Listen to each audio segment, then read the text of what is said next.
신약성경 야고보서 1장 2절에서 4절까지의 말씀. 자, 우리 내용을 생각하시면서 함께 한 목소리로 합독하도록 하겠습니다. 시작.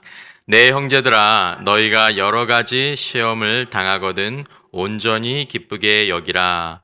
이는 너희 믿음의 시련이 인내를 만들어내는 줄 너희가 알미라. 인내를 온전히 이루라. 이는 너희로 온전하고 구비하여 조금도 부족함이 없게 하려 함이라. 아멘. 자, 저희가 이제 목요일까지, 어제까지 또 하나님 안에서 누리는 이제 기쁨과 평안의 길에 대해서 함께 생각해 보았습니다. 이제 항상 행복하고 믿음 안에서 항상 기뻐하는 이 삶에 대한 이제 우리가 얘기를 할 때 여러 가지 방법들이 있습니다. 여러 가지 얘기를 좀 해야 되는데 이제 그 중에 남은 주제가 하나 있다면 이제 오늘 읽으신 말씀처럼 고난과 시련을 기뻐하는 것, 이게 이제 중요한 주제 가운데 하나가 또 남았고, 또 사실은 이게 좀 해결해야 될 것 중에 하나가 이제 저희들 정서에 관한 그런 부분들인데 어떤 주제를 나눠야 되나 생각을 하다가 이제 이 주제를 좀 다루도록 그렇게 하겠습니다. 자, 고난과 시련을 여러분들과 제가 고난과 시련을 살면서 많이 겪게 되는데, 그런 시련을 겪는 가운데 그 시련을 하나님께서 나에게 주시는, 하나님 안에서 누리는 기쁨을 가지고 고난을 견딘다라는 것과, 우리가 이제 지난 3일 동안 하나님 안에서 우리가 어떤 기쁨들을 어떻게 누릴 수 있는지에 대해서 말씀을 통해서 우리가 한번 살펴보았는데, 자, 그것과 시련과 고난을 그 자체를 기쁨의 근원으로 삼는다. 이제 이것은 조금 다른 주제입니다. 제가 가끔 이제 설교를 할 때, 이 주제를 가지고 내가 설교를 하는 게 맞나, 아니면 내가 설교를 좀 잘할 수 있을까, 이제 이런 생각이 드는 때가 있는데, 이제 이 설교도 이제 그런 쪽에 들어갑니다. 이 설교를 정말 성도님들, 고난 가운데 있는 성도님들이 이 설교를 가지고 또 진리의 길 가운데 가실 수 있도록, 그리고 그 진리를 체험할 수 있도록 나눌 수 있을까, 또 내게 그런 자격이 있을까, 이제 그런 생각이 드는 말씀이지만, 또 성경이 말씀하고 있는 부분이기 때문에, 그리고 참 중요한 부분들이기 때문에 여러분들과 좀 나누도록 하겠습니다. 자, 성경은 시련을 기쁘게 여기라고 권면하고 있습니다. 이 시련을 기쁘게 여기라는 말, 여러분 이게 가능합니까? 우리가 듣고 설교하기에는 가능할 수도 있을지 모르겠지만 정말 가능할까요? 시련이 찾아오는데 그것을 기쁘게 여기는, 이 불가능한 기쁨에 대해서 권면을 하고 있습니다. 그래서 이제 이런 대목을 다루면서 이런 제목이 붙어 있는 책을 봤습니다. 불가능한 기쁨. 보면서 야, 진짜 제목 잘 붙이셨다. 소제목이 그렇게 붙어 있더라고요. 불가능한 기쁨. 누가 인간의 본성으로 시련과 상실이 이렇게 갑자기 딱 닥쳐올 때 그걸 자연스럽게 기쁘게 여길 수 있느냐라는 것이죠. 어떻게 그걸 기쁘게 여길 수 있겠습니까? 자연스러운 반응은 어떤 것이죠? 낙심하고, 걱정하고, 또 아니면 이제 의심하고, 때로 이제 원망하게 되는 것. 이것이 오히려 우리들에게 자연스러운 반응이 아니냐라는 것입니다. 정말 시련을 기쁘게 여길 수 있을까요, 우리가? 이게 정말 가능한 일일까요? 흔히 그런 일들 있지 않습니까? 경미한 자동차 접촉사고. 할렐루야, 하나님, 접촉사고 났네요. 어렵죠. 어렵습니다.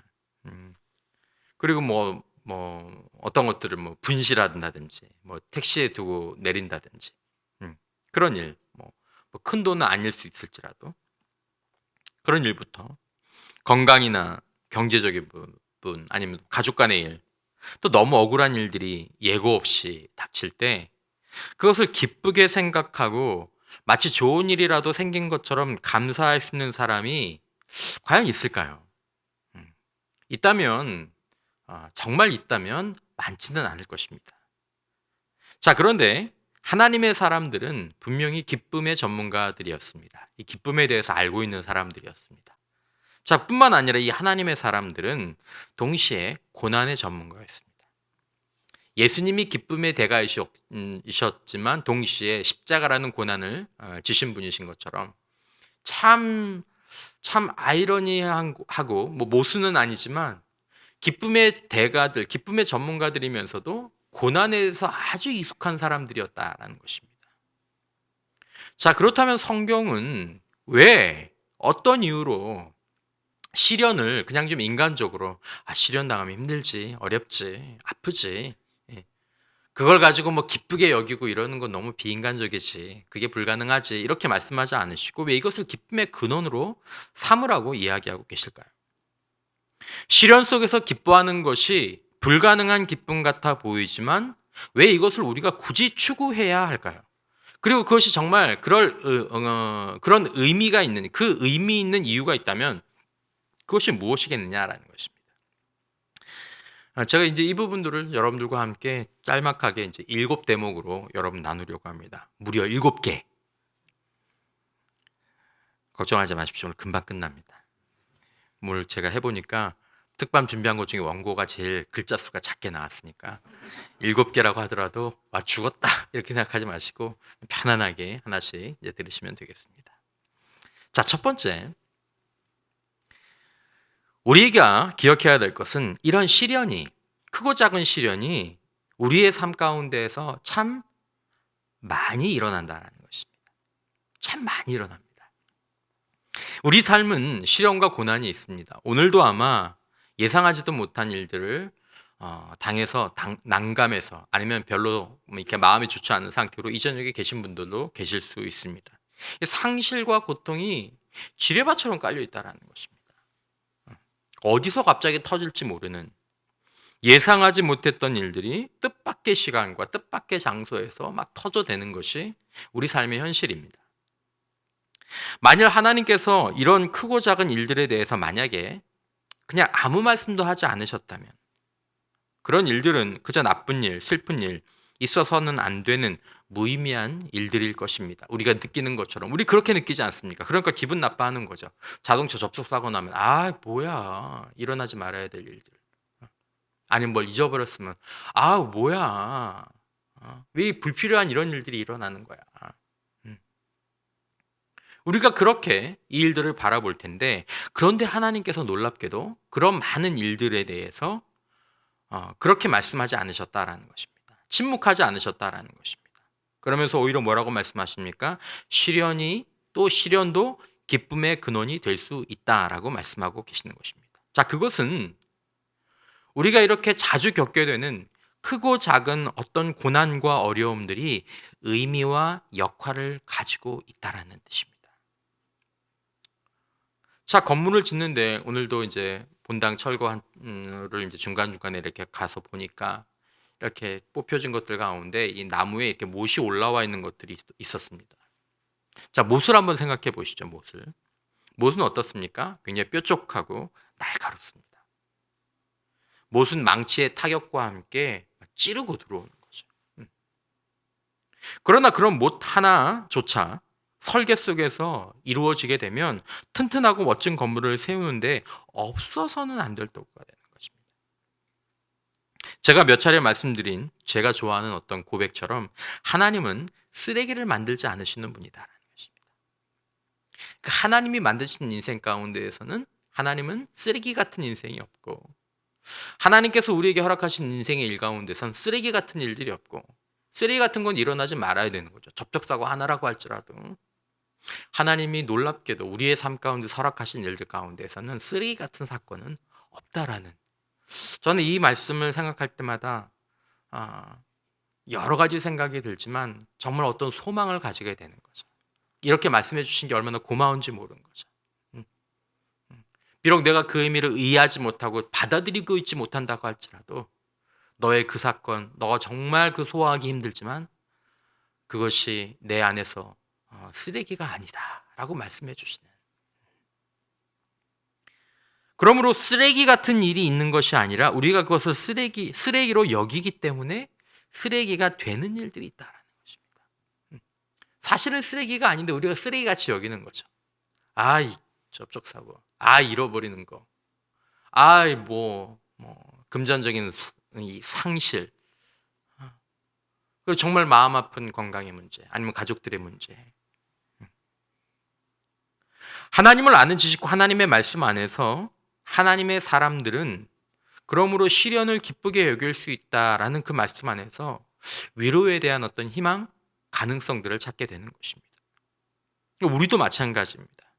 만약 여러분들과 제가 하나님을 더 잘 알고 하나님의 말씀을 깊이 이해하게 된다면 시련을 기쁘게 여기라는 이 말씀은 우리를 화나게 하고 우리를 이해하지 못하는 그냥 종교적인 그런 어떤 설교에서 하는 그런 말씀이 아니라 오히려 어쩌면 우리에게 더 큰 위로와 소망이 되는 말씀이 되는 것이죠.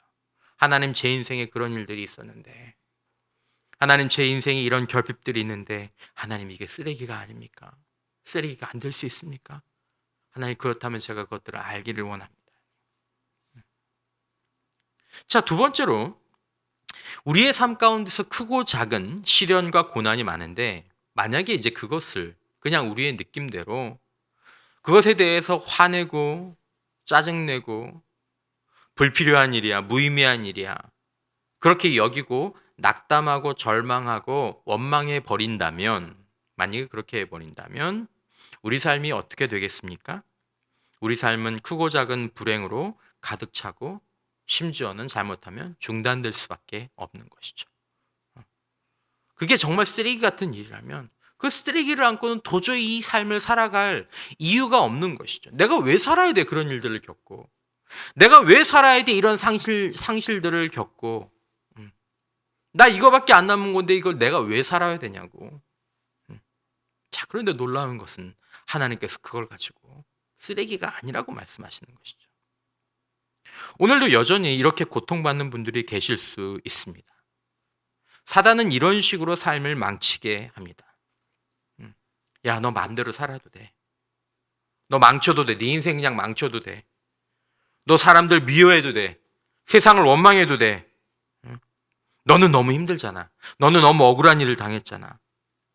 그런데 우리가 그것들을 그렇게 받아들이는 것이, 시련은 기쁘게 해결할 수 없는 거야. 시련은 없어야 될 것이고, 시련은 악이고, 시련은 불필요한 것이고, 그렇게 해서 그걸 받아들이고 우리가 삶을 살게 되면 결국 우리 삶을 우리 스스로가 망치게 된다는 것입니다. 망쳐버리게 된다는 것입니다. 그러나 하나님은 시련과 고난에 대해서 오늘 본문의 말씀뿐만 아니라 성경 전체에서 명확하게 말씀하셨습니다. 오늘 대표적인 말씀입니다. 야고보서 1장 2절, 내 형제들아 너희가 여러 가지 시험을 당하거든 온전히 기쁘게 여기라. 언제 이 말씀을 한번 드린 적이 있습니다. 자, 여기서 말하는 여러 가지 시험이라는 것은 종교적인 차원에서 겪는 시험입니다. 종교적인 차원에서. 신앙 때문에 겪는. 목사님 이거 신앙 때문에 겪는 차원이죠. 그러나 여러분 성경 전체로 우리의 관점을 넓혀보면 거기에는 징계도 허락되고요. 훈계도 마찬가지예요. 징계를 당해도 기쁘게 여기라. 잘못해서 무슨 일을 당하는데도 기쁘게 여길 수 있다는 거예요. 시련과 고난에 대해서 기쁘게 여길 이유가 있다라고 하나님께서 말씀하시는 것입니다. 자, 만약에 세 번째로 저와 여러분들이 이런 시련과 고통을 거부하지 않고 우리가 받아들이고 이것을 견디고 나면 우리의 삶 속에서 어떤 일들이 일어나게 될까요? 여러분들과 제가 그렇게 우리가 받아들이고 나면 그렇지 않은 때보다 그냥 마냥 좋은 일이 있었던 때, 아무 문제가 없었던 그런 일들이 있었던 때보다 훨씬 더 고귀하고 가치 있는 것을 남길 수 있게 된다는 것입니다. 시련과 고통이 있다고 해서 저절로 그렇게 되는 것이 아니라 그 시련과 고통을 받아들이는 거죠. 자, 기뻐하지는 못한다고 할지라도 아니야, 하나님께서 여기 어떤 의미가 있다고 하셨으니까 내가 이걸 받아들이자. 그리고 한번 인내해보자. 견뎌보자. 오늘 야고보서 1장 말씀은 그 얘기를 하지 않습니까? 인내에 관해서 얘기하고 있지 않습니까? 원하지 않던 일들이 갑자기 일어났을 때, 때로 너무 억울한 일들을 겪었을 때, 그런 일들 속에서 화를 내거나 미워하거나 원망하거나 이거 누가 책임져야 될 거 아니야? 책임자를 찾지 않고 이런 상황 가운데에서 성령님께서 내가 어떻게 반응하기를 원하시는지를 생각해보고 내 마음은 이미 부정적으로 좀 갔다고 할지라도 내가 생각해보고 하나님의 사람들과 하나님의 말씀을 따라서 긍정적으로 반응하면서 그것들을 받아들일 때 우리 안에서 어떤 고귀한 것들이 드러나게 된다는 것입니다. 드러나게 된다. 만약에 우리가 시련에 대해서 그렇게 생각하지 않고 그냥 에이 재수 없는 일이 일어났네. 왜 하나님 나한테 이런 일을 허락하신 거야? 그렇게 해버리면 시련은 우리 안에 있는 고귀한 것들을 드러낼 수가 없지만 우리가 시련도 기쁘게 여길 수 있는 무엇인가가 있다라는 생각을 가지고 하나님 앞에 나와서 하나님 제가 이것을 어떻게 반응하는 것이 하나님의 뜻입니까? 제 감정은 부정적으로 흘렀지만 저 하나님의 말씀대로 한번 이것들을 받아들여 보려고 합니다. 그럴 때 우리 안에서 아주 고귀한 것들이 나오기 시작한다는 것입니다. 시련과 고난이 찾아왔을 때 왜 나한테 이런 일이 일어났지? 어떻게 하나님이 나한테 이러실 수 있지? 내가 지금 그렇게 얘기하지 않고 내가 지금 이 상황에서 취할 수 있는 가장 좋은 선택이 무엇인지를 묻고 그 반응을 선택한 사람들은 나중에 자신의 선택에 대해서 후회하지 않더라는 것입니다. 오히려 자신이 당했던 남다른 고난이 지금 자신을 이 자리에 이르게 했다라고 말하는 것을 여러분 종종 보시지 않습니까? 예전에 어떤 대통령 되신 분들, 예전에 이제 크게 어떤 일으키셨던 분이고, 말년에는 감옥에 가시는 일도 있었지만은 그분이 그런 얘기 했거든요. 내가 겪은 가난이 나를 여기까지 인도해왔다. 가난이. 저는 그런 얘기를 너무 많이 들었습니다. 여러분 그 TV 틀면서 자수성가 하신 분들 얘기 들으면 그런 얘기 많이 듣지 않으십니까? 그들의 믿음이 어떻든 신앙이 어떻든 자신이 자신의 과거 가운데 있었던 고난 때문에 손해를 봤다고 말하는 사람들 별로 찾아보기 힘드실 겁니다.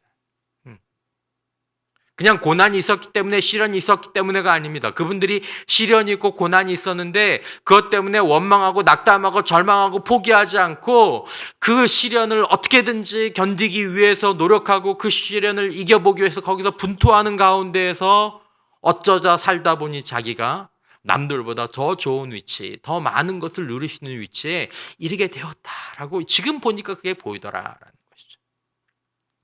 물론 고난이 없는 삶이었으면 더 좋았을지 모르겠지만 그러나 고난 속에서 좌절, 낙담, 원망 이런 것들 중단하고 비교 이런 거 중단하고 고난을 받아들이고 극복하고 노력한 결과 오히려 고난이 없었던 사람보다 더 많은 일을 이룰 수 있었다.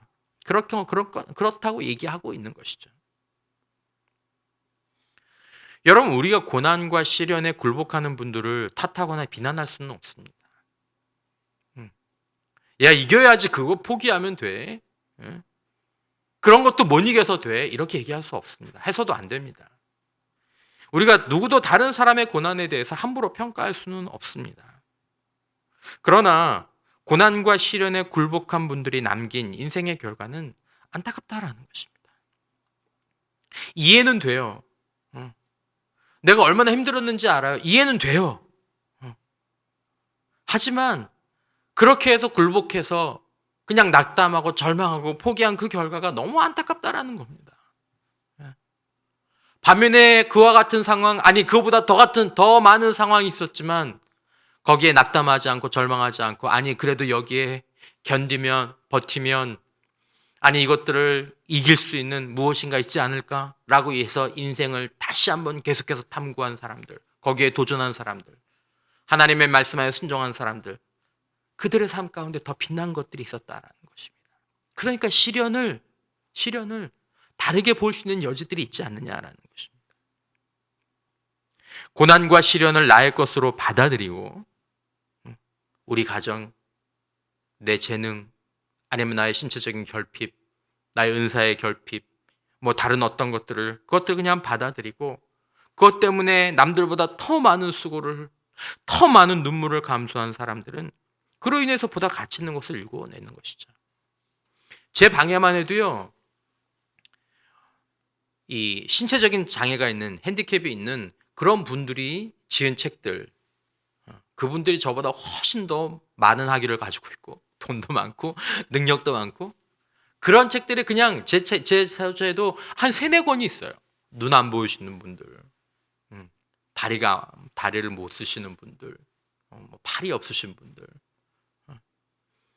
저보다 훨씬 더 열악한 상황 가운데 있어서 잘하셨지만 훨씬 더 큰 사역, 힘있게 하시는 분들 계세요.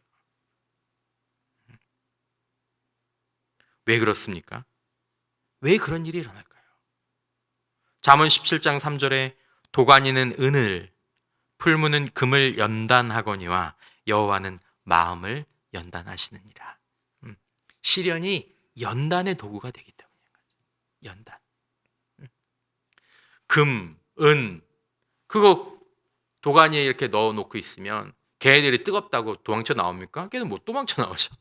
누군 도망쳐 나올 수 있습니까? 사람은 도망칠 수 있죠. 시련에서 도망칠 수 있습니다. 고난에서 도망칠 수 있습니다. 그러나 마음이 연달되려면 그 안에서 버티면 마음이 연단된다는 것이죠. 여러분, 마음이 연단되면 무시무시합니다. 저보다 훨씬, 나는 1시간이면 할 공부를 그분들은 10시간을 해야 되는 그런 공부의 양들을 가지고 있음에도 불구하고 저보다 훨씬 더 높은 학위, 많은 물질, 많은 존경, 마음이 연단된 거죠. 시련 때문에. 만약에 그분들에게 온전한 육체와 온전한 신체적인 기능이 있었으면 어쩌면 그분들이 그렇게 되지 못했을 수도 있습니다. 금 같은 인생은 연단을 통해서 오며 성숙한 마음도 연단을 통해서 옵니다. 그러므로 불같은 시험이 고통스럽다라는 이유만으로 나쁘다고 단정할 수 있는가? 시련을 기쁘게 여기세요. 시련을 좋게 여기세요. 농담하지 마세요. 설교하지 마세요. 우리가 그렇게 비난만 할 수 있는가? 그로 인해서 당하는 고통에 대해서 우리는 공감은 해야 되겠지만 우리가 고통스럽고 마음이 아프다고 해서 그것이 반드시 나쁜 것만은 아니다라는 것입니다. 우리가 좌절하고 낙담하고 포기하고 쓰레기통에 버리면 그 고통 뒤에 있는 길을 볼 수 없게 되는 것입니다. 그러나 그렇게 하지 않고 성품을 연단하고 앞으로 더욱 큰 그릇으로 더 큰 기쁨과 행복의 용량을 지니고 살아가며 믿음 생활을 할 수 있도록 우리가 포기하지 않으면 시련을 의미를 두고 쓰레기 같아 보이지만 아니, 이거 하나님께서 내 인생에 주신 의미 있는 거야. 내가 정말 선물이라고까지 얘기할 수는 없지만 여기에 뭔가 의미가 있을 거야. 그래서 그것을 붙잡고 그것들 나의 것으로 받아들이고 숨기지 않고 감추지 않고 그것과 함께 살아나가면 우리가 나중에 봤을 때 더 큰 기쁨과 행복의 용량을 지니고 삶과 인생을 살아갈 수 있게 된다는 것입니다. 자, 우리가 시련과 고통을 네 번째로 기쁘게 받아들이면 우리는 고귀한 인격과 겸손한 마음과 순종의 삶을 배울 수 있습니다. 영적으로 가장 중요한 겁니다. 그리고 사람의 인생 가운데서 가장 중요한 것이 이것일 수 있습니다. 물질보다 더 중요한 것이죠. 이사야서 48장 10절에 보라, 내가 너를 연단하였으나 은처럼 하지 아니하고 너를 고난의 풀무불에서 택하였노라. 주여, 너를 하나님이 사람을 어디서 연단시켰어요? 고난의 풀무불에서 하셨다라는 것입니다. 그러니까 이걸 아는 하나님의 사람들은 고난의 풀무불에 던져졌을 때 그 시련에 인해서 놀랍게 고백하는 거죠. 하나님, 감사합니다. 이 시련 허락해 주셔서 감사합니다. 놀라운 고백이죠. 저를 연단해 주시려고, 저를 더 아름답게 해주시려고, 저를 더 귀하게 해주시려고 저에게 이 시련을 허락하여 주신 줄 믿습니다. 저는 아직 거기까지는 못하지만 제가 온 곳은 시련은 쓰레기가 아니다. 그 정도까지일 수밖에 없지만 그러므로 연단으로 고귀한 인생이 되더라는 것입니다. 또한 다니엘서 12장 10절 말씀, 많은 사람이 연단을 받아 스스로 정결하게 되며, 사람이 연단을 받으면요 공통적으로 되는 현상 가운데 하나가 그 연단 가운데에서 사람이 정결하게 됩니다. 죄악된 삶이 끊어집니다. 교만했던 사람이 겸손해집니다. 하나님을 떠났던 사람들이 돌아오는 일도 있어요. 저분이 언제 저렇게 됐지? 고난 때문에 그렇게 되는 거예요. 고난을 통해서, 연단을 통해서 우리가 정결하게 되는 거죠. 여러분들과 저도 연단의 시기가 찾아오면 쓸데없고 불필요한 것들이 전부 다 끊어집니다. 그전에는 게으르고 자기 마음대로 하고 뭐 이렇게 살았는데 연단이 오면은 그런 거 다 끊어집니다. 뭐 불필요한 습관, 뭐 나쁜 뭐 밤에 늦게 자고 뭐 게임하고 뭐 돈 함부로 쓰고 그런 거 할 수 있는 여유가 어디 있어요? 지금 이제 사는 게 당장 중요한데 다 끊어지죠.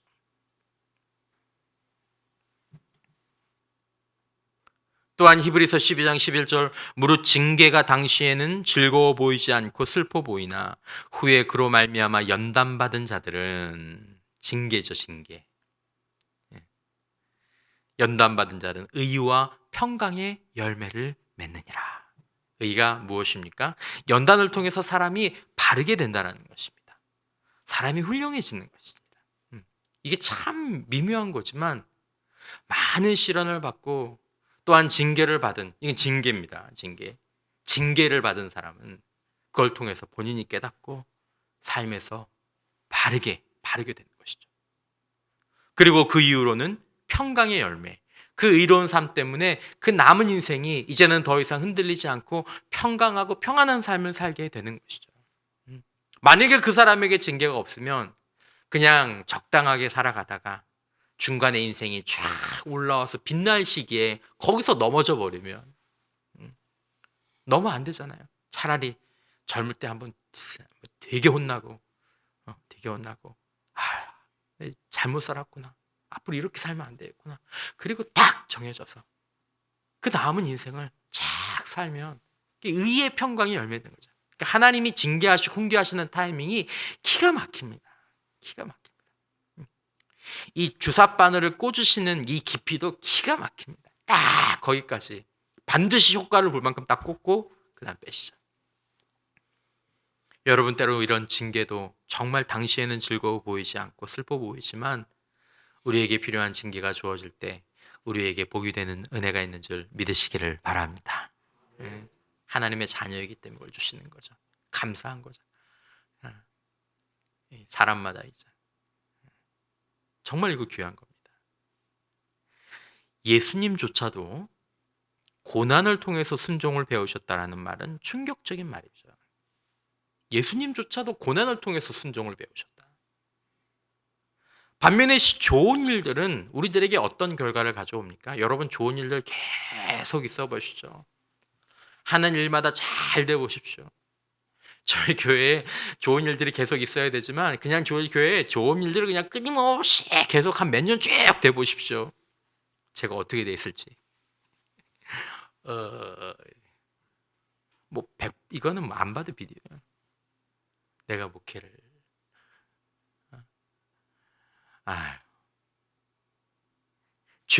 죄로 이끌며 하나님으로부터 멀어지게 하는 일들이 더 많아지게 되는 겁니다.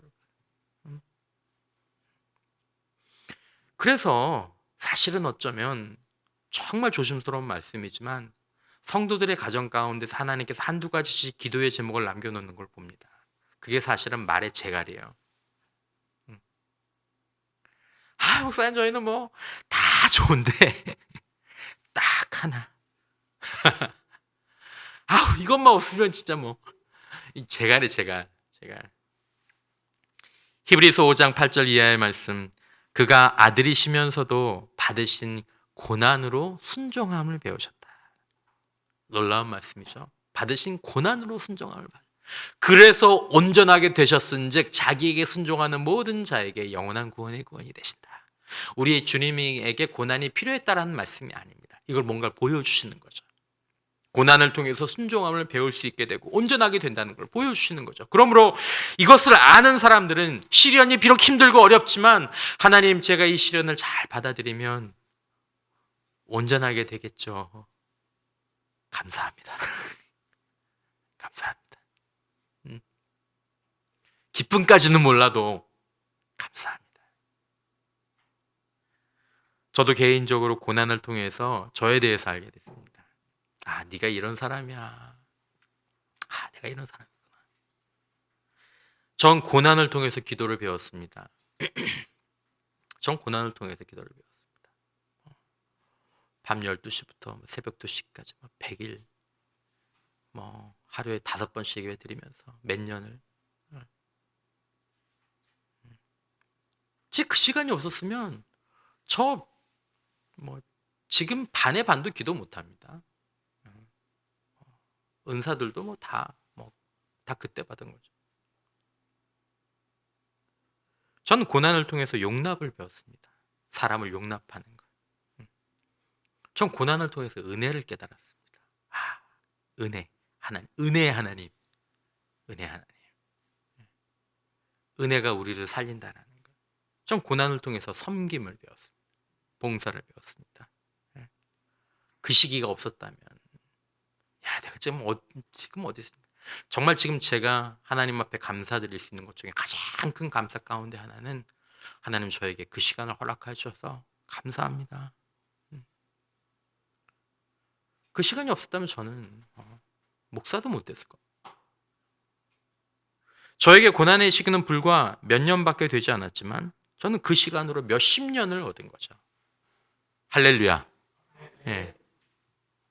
하나님이 허락하시는 고난, 하나님의 자녀들이 하나님 안에서 겪는 고난들을 그렇게 받아들이면 몇 년 고난을 가지고 몇십 년, 어떤 분은 이것을 시험 비례의 법칙 이런 말씀을 하셨는데 내가 자세히 읽어보지는 않았는데, 안 좋은 일이 일어나고 손해를 보고 힘든 일이 생겨도 그 일 속에서 하나님의 선한 뜻을 구하고 감사로 받아들이면 얼마나 많은 것을 배우게 되는지 모릅니다.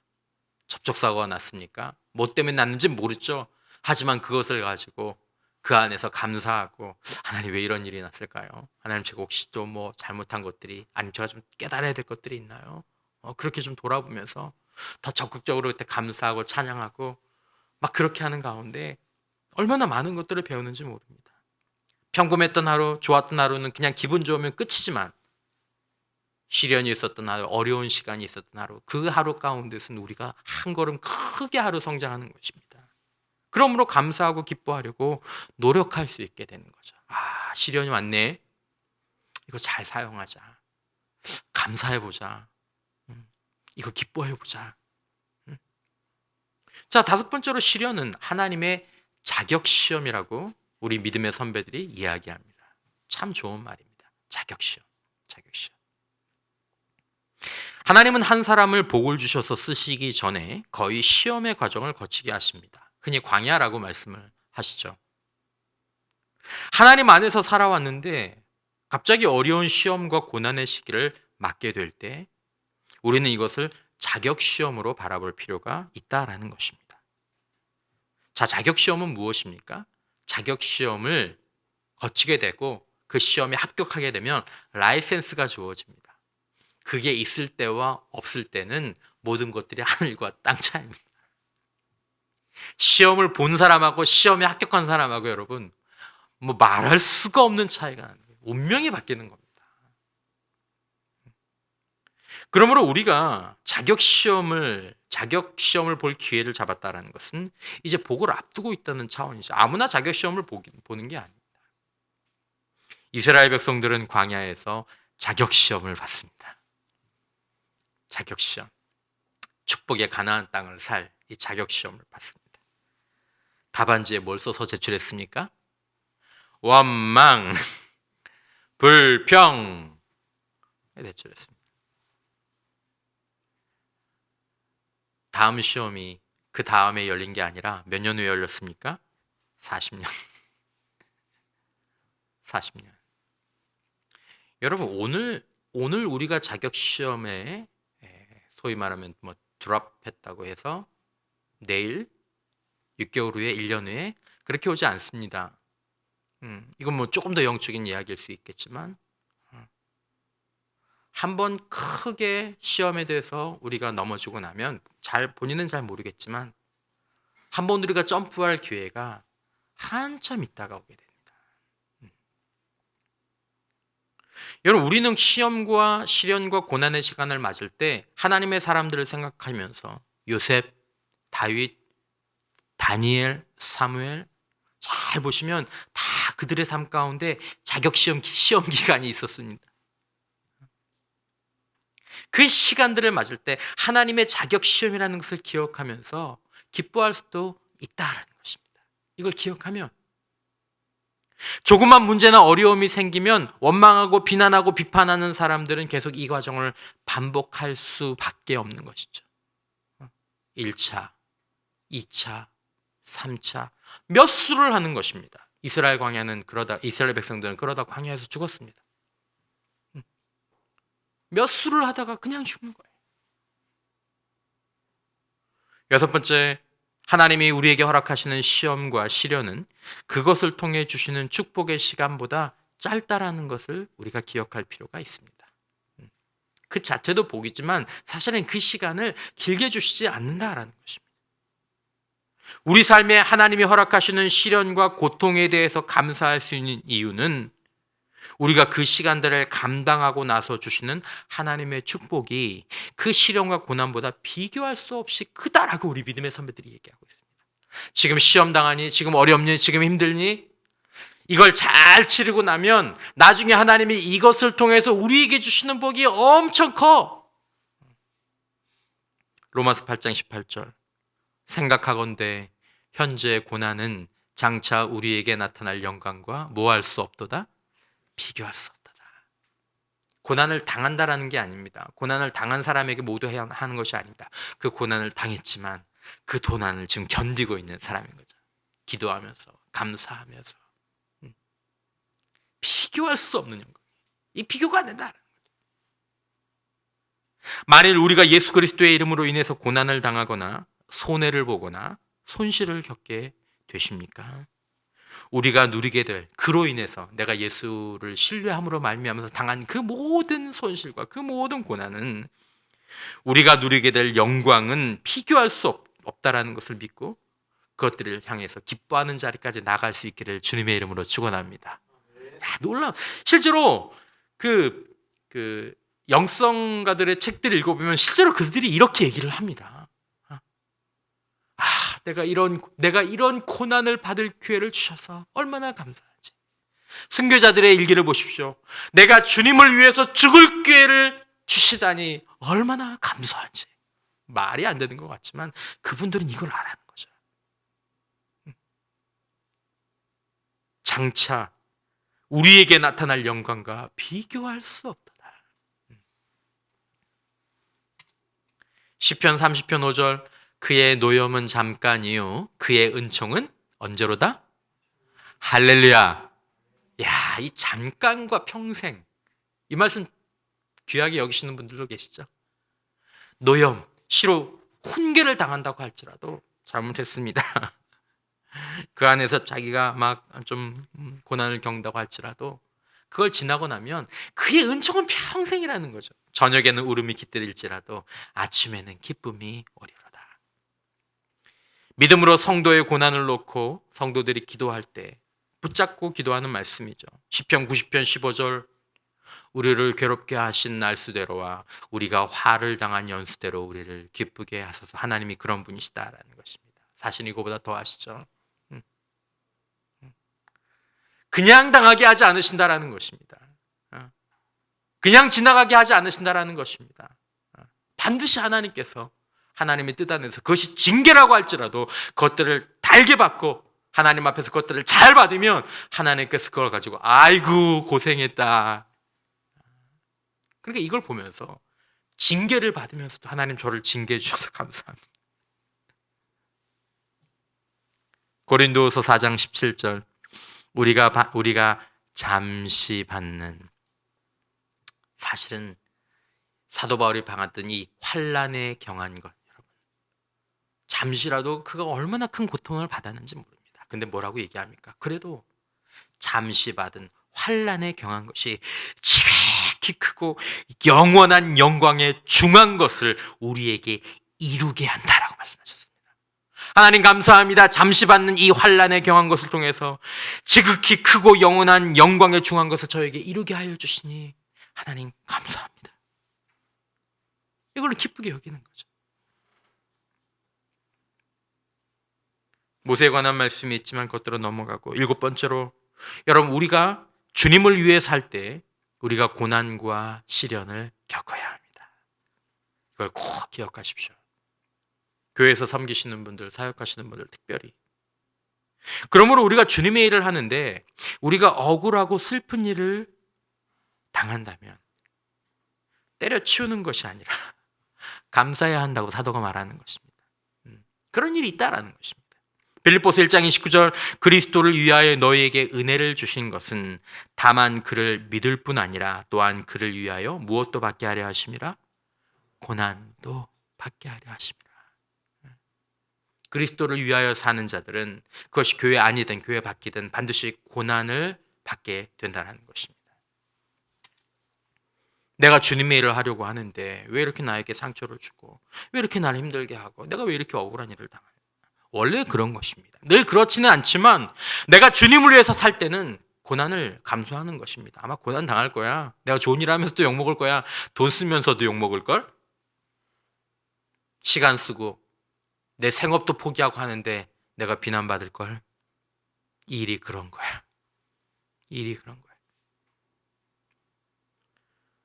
그러면 여러분들과 제가 혹시 그런 일들을 겪을 때 너무 아프죠. 그래서 예배만 드리는 것을 잠시 선택하는 경우도 있습니다. 100% 이해합니다.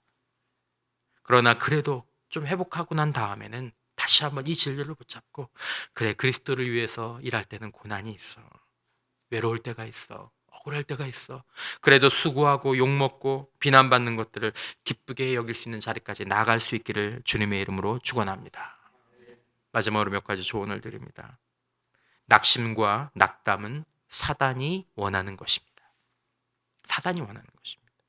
그래서 우리로 하여금 하나님으로부터 떨어지게 하고 우리의 성장과 성숙을 방해하고 시련 뒤에 놓인 복을 받지 못하게 해서 광야에서 죽게 하려는 것입니다.